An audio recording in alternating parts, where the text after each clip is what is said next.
Family gatherings are supposed to feel warm, comforting, like you're walking into a space where you belong. That's what I tell myself every single time I'm invited to one. And for the first few moments, I can almost trick myself into believing it. The smell of roasted meat fills the house, the faint sweetness of dessert cooling on the counter. I hear plates clinking together in the kitchen and the low hum of conversations bubbling from the dining room. My siblings' laughter spills out into the hall. It almost sounds genuine. Almost that I walk in with this nervous smile plastered on my face, the kind of smile you wear when you're trying too hard not to look out of place. I tell myself, maybe this time will be different. Maybe tonight she won't find a reason to single me out. But the moment my mother's eyes land on me, I feel it. That silent measuring. Her gaze is sharp, almost surgical, scanning me head to toe as though she's cataloging every flaw. My shirt's a little wrinkled? Check. Hair slightly out of place? Check. I can almost hear her inner voice ticking them off one by one, ready to weaponize them later if needed. And yet, for a second, she says nothing. Just a small, tight-lipped smile. And then she turns back to my sister, who's telling some story about work. Everyone laughs at the punchline. I let out a breath I didn't realize I was holding. Okay, maybe this will actually be fine. I try to blend in. I set my gift quietly on the table, tucked behind the others. I sit down where there's space, nodding, smiling, responding when someone asks how I'm doing. I even let myself relax into the rhythm of it all. The chatter, the background clatter of serving spoons against ceramic bowls, the faint sound of a radio playing somewhere in the kitchen. But it's like waiting for a storm you know is coming. The air feels too still, the laughter too forced. And her silence? That's never a good sign. Because my mother doesn't forget. She doesn't let things slide. No, she saves them, stores them up like ammunition, waiting for the exact right moment to strike. I can feel it in my gut, this tightening, this familiar unease. Everyone else seems comfortable, sipping their drinks and trading stories. Meanwhile, I'm sitting here trying to figure out what version of me I should be tonight. The agreeable one? The quiet one? The funny one? Which mask will keep me safe? And then I catch it again. Her glance, quick but heavy, like a shadow cutting across the table. No words yet, just the promise of them. And I know, deep down, that whatever piece I'm clinging to right now, it won't last. That I don't know why I still do it. Maybe some part of me is still that little kid, desperate for her approval. Every year, for every birthday, every holiday, every family gathering, I bring something. A gift. It doesn't even matter if it's small. I put thought into it. I convince myself that maybe, just maybe, this time she'll see the effort behind it instead of the price tag. This time, I spend hours picking it out. I remember standing in that store aisle, running my hands across different boxes, trying to picture her reaction. I thought about her kitchen, about the things she likes, about what might feel useful instead of wasteful. In the end, I found something I thought was perfect. Not expensive, but thoughtful. And the wrapping. God, the wrapping. You'd think I was preparing it for royalty. I chose the nicest paper I could find, this deep, glossy red with a gold ribbon. I smoothed every crease, taped every corner down flat. I even redid it once when I saw a wrinkle in the paper. Because in my head, this wasn't just a gift, it was proof. Proof that I was trying, that I cared, that I wasn't the disappointment. She always made me feel like I still remember being a kid, sitting on the floor with crayons, making her cards. Hand-drawn, with crooked hearts and shaky letters. I'd run to her, beaming, holding them up like trophies. And she'd pat my head, distracted, saying, hum, before tucking them away somewhere I never saw again. Meanwhile, my siblings would come home with shiny store-bought gifts, and she'd light up like the sun. Even back then, I knew the score, but still, I keep trying. Like a fool. Like maybe the next gift will finally earn me that smile I've been chasing for years. When I placed the wrapped box on the table earlier, I even felt this tiny flicker of pride. Like, yeah, this one's good. This one might finally get through to her. I tucked it neatly behind the others, hoping when she reached for it, there'd be a pause, just a pause, where she'd see me. Because isn't that all I've ever wanted? To be seen, not as the problem child, not as the failure, but as her kid. Just her kid. But even as I sat there, sneaking glances at that little red box with the gold ribbon, I could feel the anxiety bubbling. What if she doesn't like it? What if she mocks it? What if she uses it as another reason to remind me, like she always does, that I'll never measure up to the others? I tried to shake the thought off. I laughed at a story my brother told. I picked at my food. But inside, all I could think about was that box and whether it was going to save me tonight or destroy me. It finally happens. The moment I've been waiting for, or maybe dreading. Dinner plates are cleared. The table smells faintly of garlic and roasted meat, and my mother starts unwrapping gifts. Everyone leans in just a little, that unspoken family ritual where each person's offering is put on display, judged in silence, or praised loudly depending on who gave it. I watch her hands move with this sharp precision, tearing paper cleanly, never messy, like even the act of unwrapping has to be controlled. My siblings' gifts go first, my sister's expensive perfume, my brother's sleek new gadget. Each time, my mother smiles. Not a huge smile, but the kind that feels rehearsed, practiced, almost political. Still, it's there. And I sit. They're thinking, okay, maybe this is the night. Maybe I'll get that too. Then her hands reach for mine. The red paper, the gold ribbon. My heart kicks into overdrive, like a drum in my chest. I swallow hard, trying to act casual, but every muscle in me is wired tight.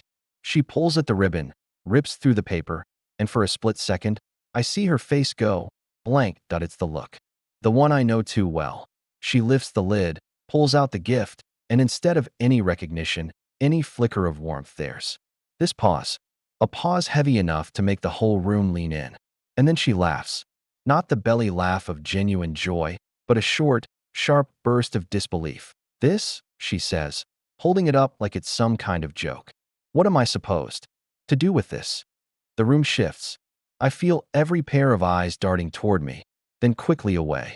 My face burns hot, like someone pressed me against a stove. I want to disappear, to slide under the table, to erase myself from the scene. My fingers dig into my thighs under the tablecloth, grounding myself in the sting of my nails just so I won't cry. I force a smile, whisper something like, "I thought you'd like it." But my voice sounds small, foreign, like it doesn't even belong to me. And then she chuckles again, shaking her head. Honestly, it's useless.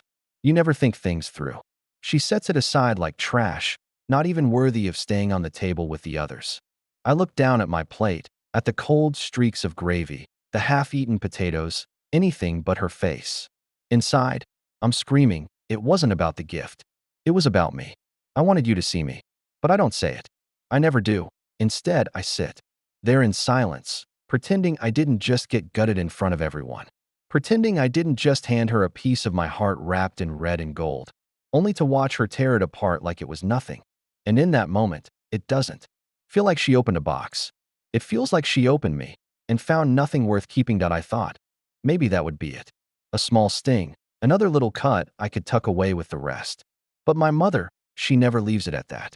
No, she has to twist the knife, instead of just moving on.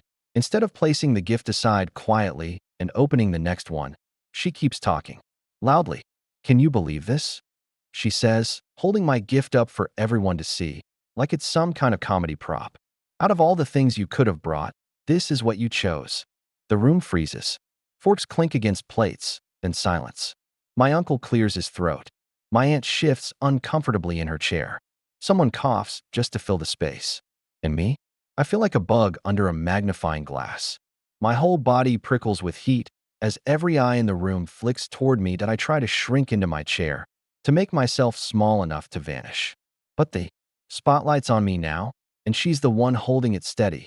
"See, this is what I mean," she continues, her voice carrying that sharp edge that always cuts deeper in public. "Your siblings, they think. They give me something I can actually use, something meaningful. And then there's you." She pauses for dramatic effect. Always missing the mark. Always disappointing. The words hit harder because she doesn't lower her voice. She doesn't whisper it or keep it between us. She makes sure the whole room hears. Makes sure the humiliation is shared. I glance at my siblings, hoping for, I don't even know what. A nod, a sympathetic look, some tiny lifeline. But they avoid my eyes, suddenly fascinated by their food, their glasses, the tablecloth pattern. Anything but me. And in that moment, I realize it's not just about her words. It's the silence of everyone else that makes it worse.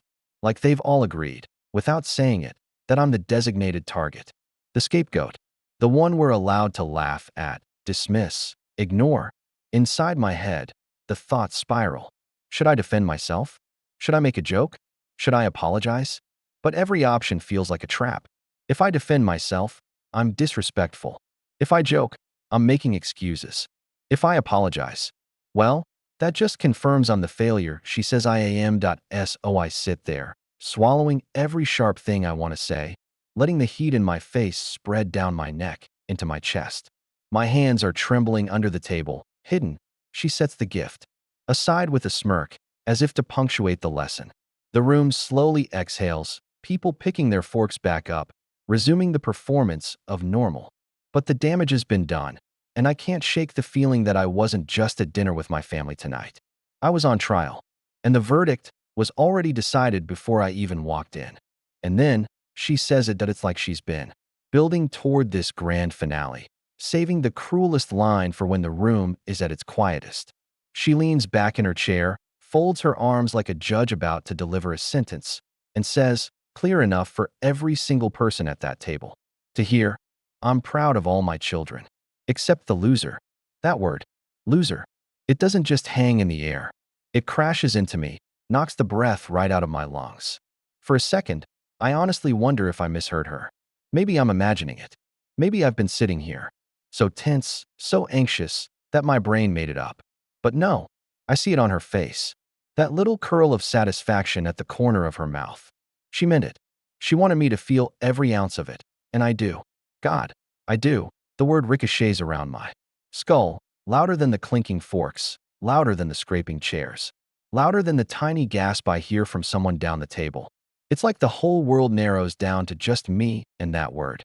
Loser. I feel the burn in my chest spread upward, like fire crawling into my throat.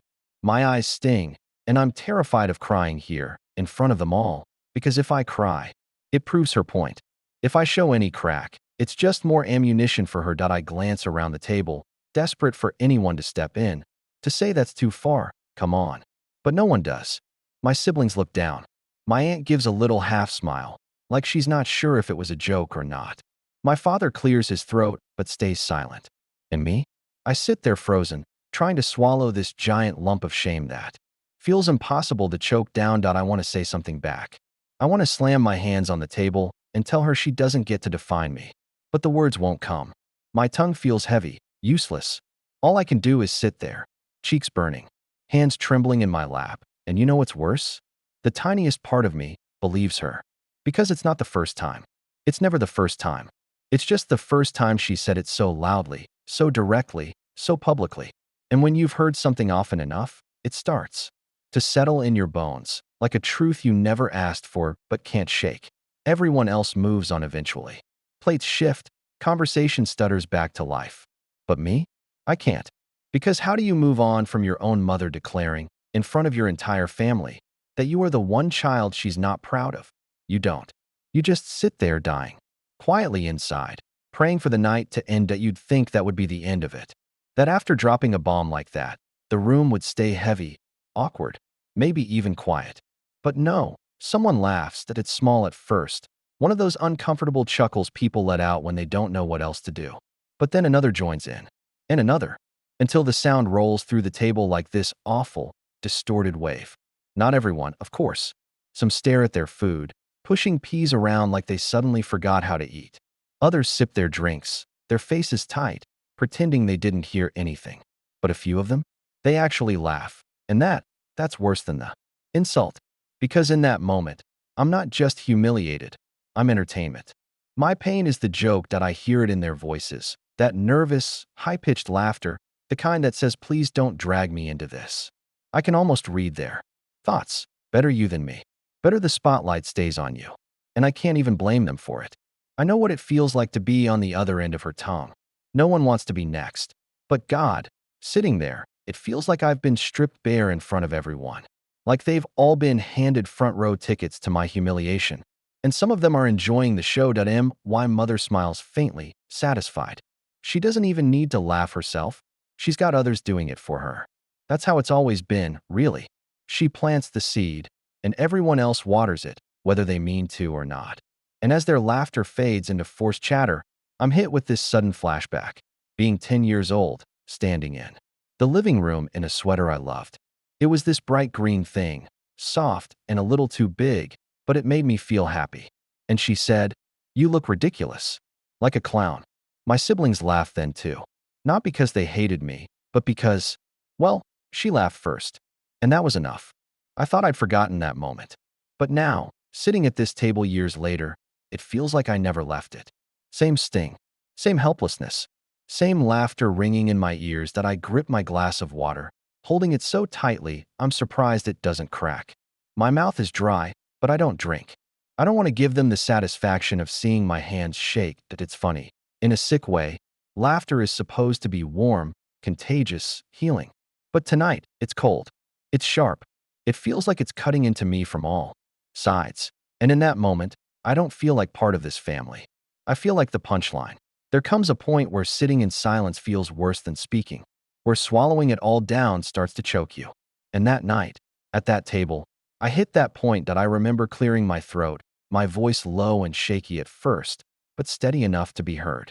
"Can I just—" I paused, glancing around, catching no one's eyes. "Can I just have a seat? Here? Without all of this?" It wasn't even a demand. More like a plea. Just a request to exist at that table without being the target. To be allowed, for once, to eat a meal in peace without carrying the weight of her disapproval pressing down on me. But instead of softening, instead of easing up, my mother's face hardened.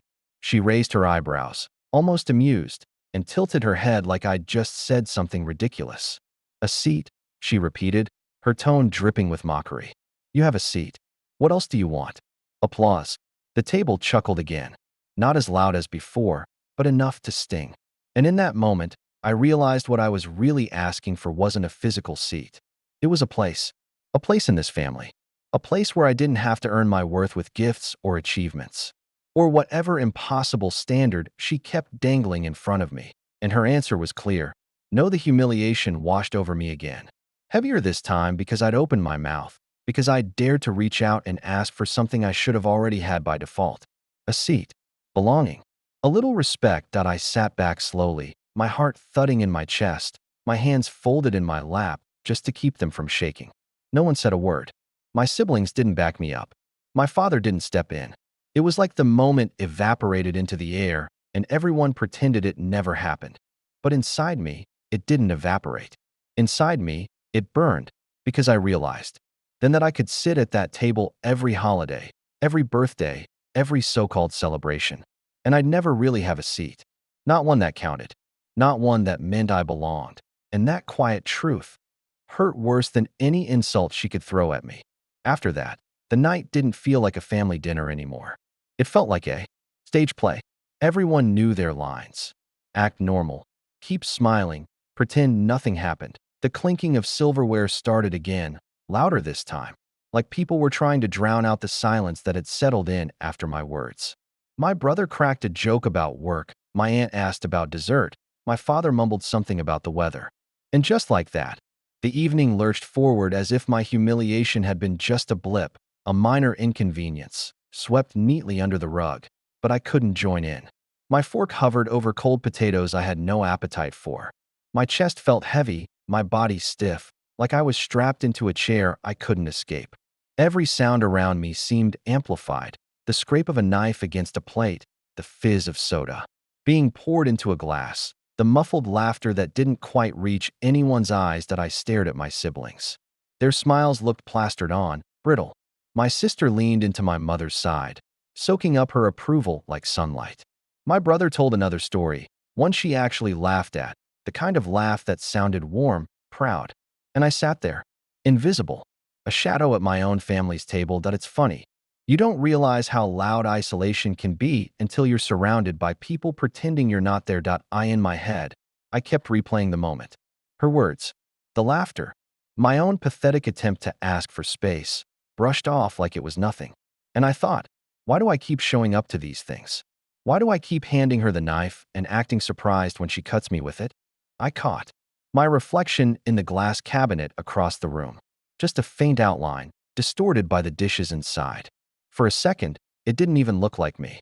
Just some stranger sitting among people who couldn't care less if they were bleeding out right in front of them. The room buzzed with small talk, with stories and fake laughter, but none of it touched me. I was sitting inches away from them, and yet it felt like I was miles apart. A ghost haunting my own family. And the worst part? They were fine with it. They were comfortable with me being that ghost. Because as long as I was the one under the microscope, they could stay safe. They could stay untouched. That I sat there in silence, pushing food around my plate, waiting for the night to finally end, knowing nothing I could say or do would change the script they'd already written for me. And in that moment, I realized something. Bitter and sharp, sometimes the loneliest place you can be is surrounded by the people who are supposed to love you. The ride home was quiet. Too quiet. The car's engine hummed like a low, steady reminder that life kept moving, even if I felt stuck in place. Streetlights passed in slow intervals, throwing pale yellow streaks across the windshield, across my face. Each flash of light seemed to spotlight me for a second, then let me fade back into the shadows. And honestly, that's how I felt leaving that table. Flashed into existence for a cruel moment, then pushed right back into invisibility. I kept replaying the night in my head, every word echoing louder the further I got from that house. Loser. God, it wouldn't stop. It repeated itself like some broken record, bouncing around until it almost became a chant. I gripped the steering wheel tighter, my knuckles white, as if holding on hard enough would keep me from unraveling completely. The worst part wasn't even what she said. It was that tiny, traitorous voice inside me whispering, "What if she's right?" That voice had been planted years ago, watered with every criticism, every dismissive glance, every laugh at my expense. And nights like this, they weren't planting anymore. They were harvest. Proof that the seed had grown into something ugly I carried with me everywhere. Flashbacks came uninvited. I saw myself as a kid, clutching a report card with decent grades, smiling nervously, waiting for approval. She looked at it, frowned, and said, "Why not straight A's? Your sister can do it." Another flash, me in high school, showing her a painting I'd worked on for weeks. She shrugged and said, "It's nice, but how will that ever make you money?" Always that undertone. Not enough, never enough. And now, here I was, grown, still sitting in the driver's seat of my own car, carrying her voice in my head louder than my own. The road stretched out dark and endless in front of me, but it didn't feel like freedom. It felt like a tunnel I couldn't escape. I rolled down the window, just a crack, letting the night air rush in. It smelled faintly of rain and asphalt, cool against my burning skin. For a moment, I let myself breathe it in, trying to wash her words off me, but shame clings. It doesn't let go easily. That I thought about turning the radio on, blasting music to drown it all out. But I didn't. I sat there with the silence, with the weight of everything unsaid, because part of me knew I couldn't keep running from it. Not anymore. Somewhere between one stoplight and the next, I made a decision. Not a loud, defiant one, just a quiet truth settling in my bones. I couldn't keep doing this. Couldn't keep handing her my heart just to watch her tear it apart. The drive home wasn't just a drive. It was me finally admitting to myself that the person I kept trying to win over might never see me. And maybe that had to be okay. To be why the time I pulled into my driveway, the house looked exactly the same as it always did, quiet, dark, waiting for me. But I wasn't the same person who had left hours earlier. Something had shifted on that ride home. Something had broken. But in a strange way, something had also been rebuilt. That I sat there for a long while. Engine off, keys still in my hand, staring at the faint reflection of myself in the car window. I looked tired, yes, but also lighter. Like maybe for the first time in a long time, I was seeing things clearly. That I realized I'd spent most of my life treating her approval like oxygen. Always desperate, always chasing, always telling myself I couldn't breathe without it. But the truth? I've been breathing this whole time. Even when she called me names. Even when she dismissed me. Even when she made it her mission to remind me I was the odd one out. I kept breathing. I kept living. I kept being me. And maybe that's the part she'll never understand. Or maybe she doesn't want to. Maybe she needs a loser in her story so she can feel like the hero. But I don't need to play that role anymore. That I thought about all the times I bent over backwards to earn even a sliver of her pride. The gifts, the accomplishments, the pretending to laugh at jokes that cut me open. And for what? A seat at a table where I was never really welcome. No, not anymore. That night, sitting in my car, I promised myself something. That I wouldn't keep shrinking to fit into a family dynamic that feeds on my humiliation. That I wouldn't keep chasing applause that will never come. That I wouldn't keep calling it love when it feels more like cruelty. And here's the thing. I'm not saying it doesn't hurt. God, it does. It hurts in ways I don't even have words for. To know that your own mother, the person who should have been your first safe place, looked at you and saw a disappointment.